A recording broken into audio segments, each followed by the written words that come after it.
하나님의 말씀은 출애굽기 37장 1절에서 16절까지 말씀입니다. 부살렐이 조각목으로 궤를 만들었으니 길이가 2규빗 반, 너비가 1규빗 반, 높이가 1규빗 반이며 순금으로 안팎을 싸고 위쪽 가장자리로 돌아가며 금태를 만들었으며 금고리 넷을 부어 만들어 네 발에 달았으니 곧 이쪽에 2고리요 저쪽에 2고리이며 조각목으로 채를 만들어 금으로 싸고 그 채를 궤 양쪽 고리에 꿰어 궤를 매게 하였으며 순금으로 속죄소를 만들었으니 길이가 2규빗 반, 너비가 1규빗 반이며 금으로 그룹 둘을 속죄소 양쪽에 쳐서 만들었을 때 한 그룹은 이쪽 끝에 한 그룹은 저쪽 끝에 곧 속죄소와 한 덩이로 그 양쪽에 만들었으니 그룹들이 그 날개를 높이 펴서 그 날개로 속죄소를 덮었으며 그 얼굴은 서로 대하여 속죄소를 향하였더라.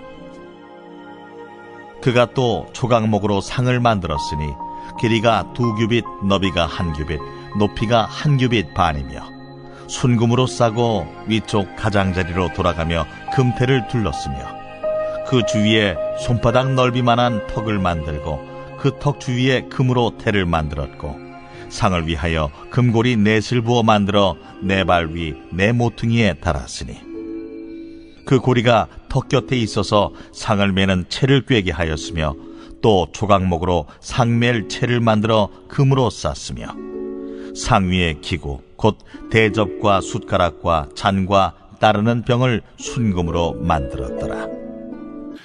오늘 말씀은 그 성막 안에 들어가는 두 개의 가구에 대한 얘기입니다. 첫째는 증거궤에 대한 법궤라고도 부르죠. 그리고 또 다른 것은 떡상에 대한 말씀입니다. 1절에 보면 부살렐이 그 조각목으로 궤를 만들었으니 길이가 2규빗 반, 너비가 1규빗 반, 높이가 1규빗 반이며 1규빗은 이렇게 손에서 이렇게 팔꿈치까지의 길이가 1규빗 정도로 보면 돼요. 그러니까 가로가 2규빗 반이면 한 1m 20cm 정도 된다고 보면 되고요. 1규빗 반이면 약 68cm 정도 되는 네모난 뚜껑이 없는 박스를 의미합니다. 이것이 법궤예요. 이것이 증거궤라고 부릅니다. 그렇죠? 근데 이 증거궤 안에는 뭐가 들어가냐면 세 가지가 들어가죠. 원래 세 가지가 들어갑니다. 첫째는 하나님 말씀을 상징하는 십계명 돌판이 들어가고요.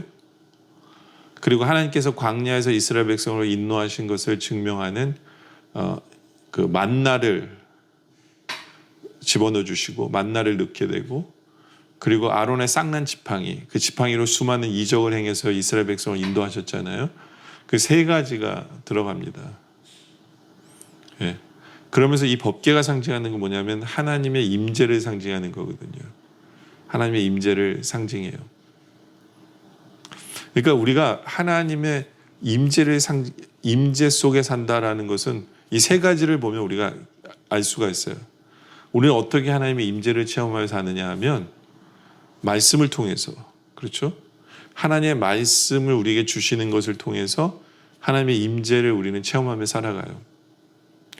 또 다른 거는 만나거든요. 만나도 말씀이기도 하고 우리의 일상생활 속에서 일용할 양식을 주신 하나님. 예, 바로 일상생활 속에서 우리에게 공급해 주시는 하나님을 우리가 체험하며 사는 것이 또 하나님 임재 속에 사는 거예요. 또 아론의 쌍난 지팡이처럼 정말 우리를 지키신 하나님, 어쩔 때는 기적을 베푸셔서라도 우리를 지키신 하나님, 하나님의 역사하심을 통해서 우리를 인도하시고 지키시는 그 하나님의 역사를 통해서 우리는 하나님의 임재를 경험하며 살아가는 것. 네, 바로 하나님의 임재를 나타내는 상징이 법궤다라고 보면 돼요. 법궤다. 그런데 이 법궤는 4절에 보면 조각목으로 채를 만들어 금으로 싸고, 그렇죠? 근데 3절에 보면 금고리 넷을 만들어요. 그러니까 그 박스 옆에다가 고리를 2개씩 양쪽에 붙여요. 왜 고리를 붙이느냐 하면 4절에 보면 또 채를 만들어라고 그랬잖아요. 채는 뭐냐면 이 길쭉한 막대기예요. 그걸 금으로 쌓아가지고, 이 막대기가 왜 필요하냐면 하나님의 이 법궤를 옮기려면 사람이 손을 대면 죽어요. 왜냐하면 이게 거룩한 거기 때문에, 하나님의 임재를 상징하는 이것은 거룩을 나타내기 때문에 손을 대면 죽게 돼요. 예전에 다윗도 실수했잖아요. 예? 그거를 채로 해서 사람이 날라와야 되는데 그걸 그 수레 위에 얹어가지고 말이 이렇게 하면서 수레가 떨어지려 할 때 그걸 사람이 터치해가지고 그 터치한 사람이 죽었잖아요. 그죠? 이게 거룩한 거거든요. 거룩한 것을 상징하는 거거든요. 그래서 이 채로 만들어서 막대기를 꽂아서 4명이서 그것을 들고 움직이도록 되어 있는 거예요. 그러니까 거룩한 것을 상징합니다. 손으로 나면 안 돼요. 하나님의 임재는 거룩하신 하나님과의 만남이에요. 그래서 우리가 보통 그냥 하나님을 만나면 큰일 나요. 그래서 뭐가 필요하냐면 6절에 보면 순금으로 속죄소를 만들었으니 길이가 2규빗 반, 너비가 1규빗 반이며, 그렇죠? 뚜껑을 만듭니다. 순금으로. 금으로 만든 거예요. 그래서 7절에 금으로 그룹들을 속죄소 양쪽에 쳐서 만들었을 때, 그러니까 뚜껑 위에 그룹이라는 것은 뭐냐면 천사의 모양을 한 상이거든요. 뚜껑 위에 천사의 모양을 한 상을 쳐서 만든 거예요. 바로 그러고 뚜껑을 덮어놔요. 근데 이 속죄소가 의미하는 건 뭐냐면 이름이랑 똑같아요. 속죄하는 거예요. 죄 사함을 받는 거예요. 거룩하신 하나님의 임재 속에 들어가기 위해서는 그 소관에 그 말씀을 주시고, 네, 그 하나님의 인도하심을 받고 그 하나님의 임재 속에 살기 위해서는 절대적으로 필요한 게 뭐냐면 속죄예요. 죄 사함이에요. 죄 사함. 그 속죄소의 뚜껑이 있어야 되는 거죠. 이 속죄소가 상징하는 게 뭐냐면 예수 그리스도예요. 그래서 예수 그리스도가 우리를 위해서 죽어주심으로 말미암아 우리는 항상 하나님의 임재 속에 사는 복을 누리게 되는 거예요. 네, 그렇죠? 네, 근데 구약에서는 그 속죄소 위에다가 이제 피를 뿌려서 하나님의 매번 할 때마다 한 번의 용서를 받고 주님의 임재 속에 나아가는 건데, 우리는 예수 그리스도로 말미암아, 그래서 이것을 쳐서라는 건 뭐냐면 우리 주님께서 십자가 달리심으로 말미암아, 주님께서 십자가 달려 죽으심으로 말미암아 우리는 날마다 하나님의 임재 속에 나아갈 수 있는 복을 누리게 된 것이 바로 우리들이다 라는 것을 상징적으로 나타내는 것이 법궤와 속죄소다라는 거예요. 그렇기 때문에 우리는 정말 날마다 하나님 앞에 나아갈 수 있는 은혜를 주셨기에, 예수 그리스도의 은혜로 말미암아 날마다 나아갈 수 있는 은혜를 주셨기에 우리는 날마다 말씀을 붙들고 날마다 주님의 임재 속에 살아가기를 소원하고 날마다 주님의 임재를 체험하며 살아가는 바로 그러한 우리들이 되어지길 원합니다. 근데요, 우리에는 이미 성령님이 임재하세요. 그러니까 성령님이 임재하게 계세요. 문제는 우리가 체험하는 거예요. 그렇기 때문에 우리를 깨어있게 해달라고, 우리의 영안이 띄어지게 해달라고 하는 이유가 이미 우리와 함께 하신 주님을 우리가 보고 간증할 수 있도록 해내기 위해서, 예, 바로 그 특권을 누릴 줄 아는 우리들이 되어지길 원합니다. 그리고 10절에 보면 또 조각목으로 상을 만들어요. 이 상을 뭐냐면 떡상을 만드는 모습이거든요. 떡상을 만들어요.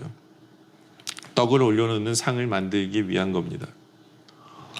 근데 이 떡상은 날마다 올려놓는 떡이에요. 날마다 떡을 올려놓거든요.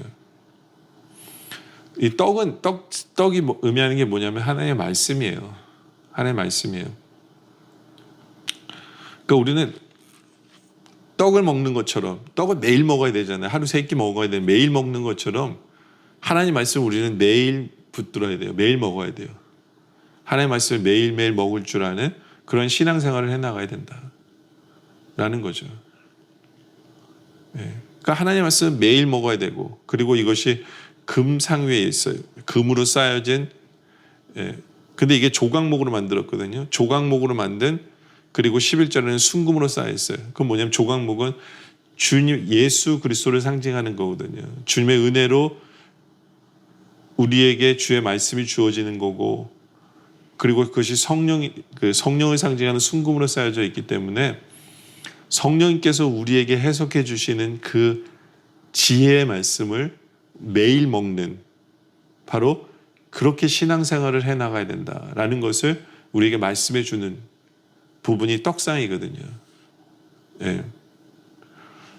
그러니까 이 지성소에 있는 가구들은 우리의 신앙생활을 너무너무 잘 알려줘요. 우리는 날마다 주님의 임재 속에 살아가야 돼.